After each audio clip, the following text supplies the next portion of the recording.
ធ្វើជាមនុស្សត្រូវចេះអភ័យទោសកូនត្រូវយល់ថាការសងសឹកទៅលើបុគ្គលដែលជាអ្នកបង្កបញ្ហាបានត្រឹមតែបង្កើនបញ្ហានិងបង្កផលលំបាកកាន់តែច្រើនថែមទៀតប៉ុណ្ណោះកូនត្រូវដឹងថាគំនិតនិងសកម្មភាពអាក្រក់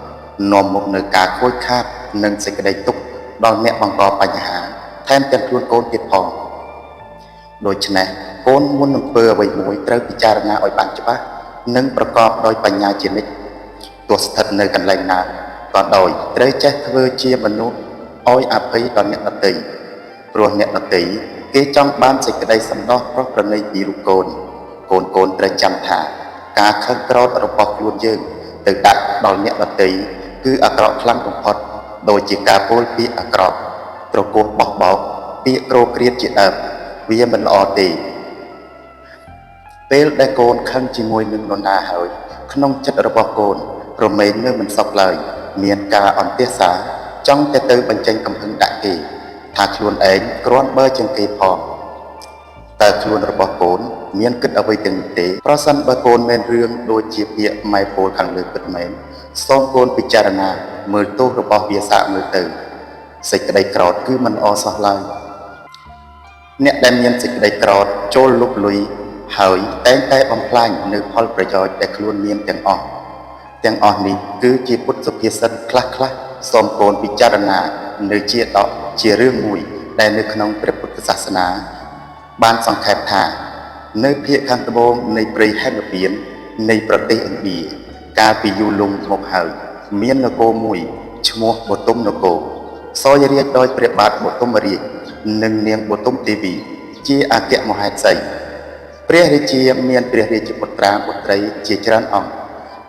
តែអង្គដែលធំជាងគេព្រះនាមថាមហាបុទុមព្រះរាជាសោយរាជដ៏សុខសាន្តឯព្រះរាជកុមារមហាបុទុមក៏មានព្រះជន្មយុគ18ព្រះវស្សាជាទីស្រឡាញ់គោរពរបស់ប្រជារាស្ត្រខ្លាំងព្រោះព្រះអង្គជារាជកុមារដែលមានកិរិយាទន់ភ្លន់និងឆ្លៀវឆ្លាតព្រះបាទបទុមរាជទ្រង់មានអគ្គមហេសីថ្មីមួយព្រះអង្គទៀតដែលនៅវ័យក្មេងខ្ចីអាយុស្របាលនឹងមហាបទុមរាជបុត្រជាធម្មតាទៅហើយដែលព្រះបាទបទុមរាជទ្រង់មានព្រះជន្មយុគជាង60វស្សាទៅហើយបានអគ្គមហេសីក្មេងព្រះអង្គពុំអាចបំពេញនៅចំណងរាគៈតណ្ហាតាមផ្លូវកាមរបស់អគ្គមហេសីក្មេងបាននោះឡើយបើទោះជាព្រះអង្គបានផ្ដល់នៅកិត្តិយសនិងផ្ដល់ព្រះរាជទ្រព្យដល់បរិបូរណ៍យ៉ាងណាក្តីដូច្នេះហើយបន្ទាប់ពីអគ្គមហេសីទី2មិនយូរប៉ុន្មានព្រះនាងរតនាវតីក៏លោភលួចស្នេហាទៅលើព្រះរាជកុមារមហាបុទុមព្រោះនៅក្មេងជាទីពេញចិត្តមនោរម្យរបស់វ័យស្រីក្មេងដូចគ្នានាងរតនាវតីតែងតែបញ្ចេញនៅមាយាស្ត្រីទាំងពួងឲ្យមហាបុទុមដឹងថានាងស្រឡាញ់ហើយព្យាយាមនឹងបើកដៃឲ្យមហាបុទុមរួមដំណេកជាមួយនឹងនាងជានិច្ចតែមហាបុទុមជារាជកុមារល្អតែងតែគេចចេញជានិច្ចមិនអោយកាមលោកីដែលជាមេត្តាចុងក្មេងជាយាមអោយនោះគ្របដណ្ដប់បាននោះឡើយសម្បត្តិស្នេហាជាច្រើនបានសរសេរផ្ដោះផ្ដងឲ្យព្រះរាជកុមារតែព្រះអង្គក៏ពុំតបតហើយក៏លាក់ការនោះរហូតមករាត្រីមួយដោយទ្រាំនឹងភ្លឹងរាគៈមិនបាននាងរតនាវតីមហេសីចុងព្រះបាទបទុមរាជាក៏ពុតធ្វើជាប្រជូនខ្លាំងហើយក៏បានឲ្យពីលៀងទៅតាមរាជកុមារមហាបទុមមកមើលខ្លួនក្នុងបន្ទប់ពេលបទុមចូលដល់ក្នុងបន្ទប់ឃើញនាងរតនាវតីសំងំគ្របผ้าห่មក៏ដើរទៅលួចជង្គង់សួរពេលនោះឯងនាងរតនាវតីក៏ងើបឡើងមួយរពេចហើយក៏ស្ទុះទៅបិទទ្វារយកខ្នងរាំងកតុបទ្វារជាប់បន្ទាប់មកមហាបទុមដឹងថាចាញ់ល្បិចកលស្ទស្ទុះចាញ់តែត្រូវនាងរតនាវតីចាប់អបដោយភ្លើងតណ្ហាហើយក៏ប្រតែប្រតបគ្នារហូតដល់របូតស្បៃសម្ពុតចេញពីខ្លួននាងរតនាវតីមហាបទុមខំរើឯនាងរតនាវតីខំរឹតជួនជាពេលជួបនឹងគ្រោះអកុសលព្រះបាទបទុមរាជាក៏រុញទ្វារចូលមកហើយក៏ស្រឡាំងកាំងចំពោះទិដ្ឋភាពប្រតែប្រតបគ្នានោះពេលនោះនាងរតនាវតីស្រីចិត្តចើកក៏ស្រែកយំភ្លាមហើយធ្វើជាខំឬបំរាស់ ស្រែកសុំឲ្យបទុមរាជាស្វាមីជួយដោយទូចថាមហាបទុមកំពុងចាប់រំលោភខ្លួនព្រះបាទបទុមរាជាក្រោធខ្ញាល់ខ្លាំងក៏បញ្ជាឲ្យអាមាត្យចាប់ចងហើយឲ្យយកទៅបោះក្នុងជ្រោះទាំងអស់ឲ្យបានទាន់មុនថ្ងៃរះបើទោះជាមហាបទុមកុមារខំស្រែកប្រាប់ថាមិនពិតយ៉ាងណាក៏ដោយតែកំហឹងព្រះរាជាធ្វើឲ្យព្រះអង្គលេចគិតថាមហាបទុមជាបុត្រព្រះអង្គទៅហើយឯព្រះនាងបទុមទេវីជាព្រះមេត្តាពុំអាចដឹងរឿងនេះឡើយមុននឹងដើរទៅទម្លាក់ខ្លួនទៅក្នុងជ្រោះដោយស្ម័គ្រចិត្តនឹងបានអនុញ្ញាតពីពេជ្ឈឃាត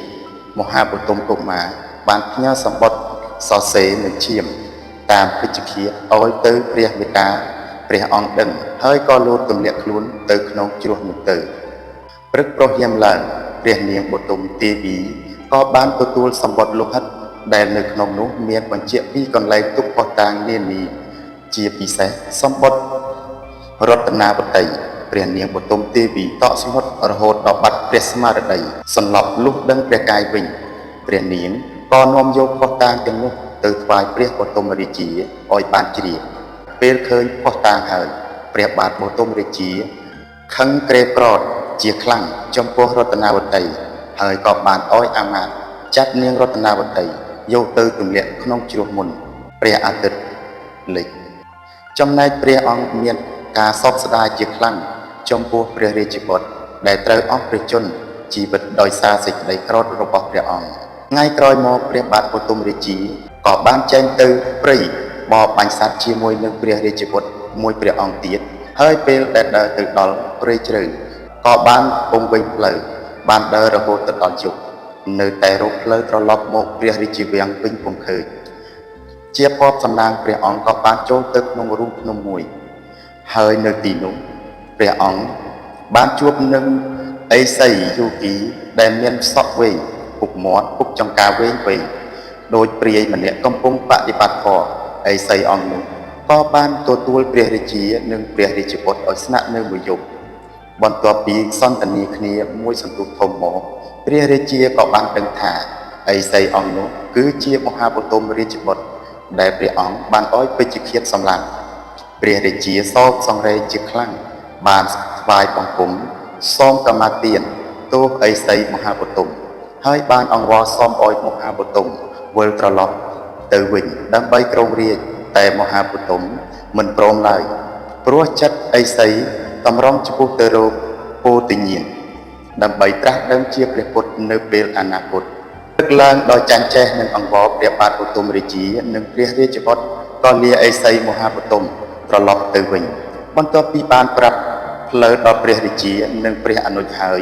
ឥសីមហាបទុមក៏បានពោលគាថាផ្ដាំផ្ញើដល់បិតាព្រះអនុជព្រះរាជាឥសរជនបើមិនទាន់ឃើញទោសធំសពគ្រប់អំពីម្នាក់បុគ្គលដទៃទាំងមិនទាន់ពិចារណាឲ្យឃើញច្បាស់ដោយខ្លួនឯងទេមិនគប្បីដាក់អញ្ញាតឡើយរឿងសេចក្តីក្រោធនេះបើកើតមានចំពោះបុគ្គលណាហើយវាអាក្រក់ខ្លាំងណាស់ដូច្នេះចូលកូនថែរក្សាចិត្តរបស់កូនឲ្យបានស្ថិតនៅតែក្នុងអំពើល្អពេលដែលមានសេចក្តីក្រោធកើតឡើងកូនត្រូវពិចារណារកនៅដំណោះស្រាយឲ្យបានលឿនបំផុតតែបើរកដំណោះស្រាយមិនបានឃើញទេត្រូវតែអត់ធ្មត់ជានិច្ចអ្នកណាអាចរំងាប់សេចក្តីក្រោធដែលកើតឡើងបានភ្លាមមួយរំពេចដូចអ្នកបើកបររថយន្តបញ្ឈប់រថយន្តដែលកំពុងរត់ទៅមុខយ៉ាងលឿនបានភ្លាមមួយរំពេចអ្នកនោះព្រះសម្មាសម្ពុទ្ធហៅថាជានាយសារថីចំណែកអ្នកក្រៅពីនោះព្រះសម្មាសម្ពុទ្ធហៅត្រឹមតែជាអ្នកកាន់ខ្សែតីតែប៉ុណ្ណោះ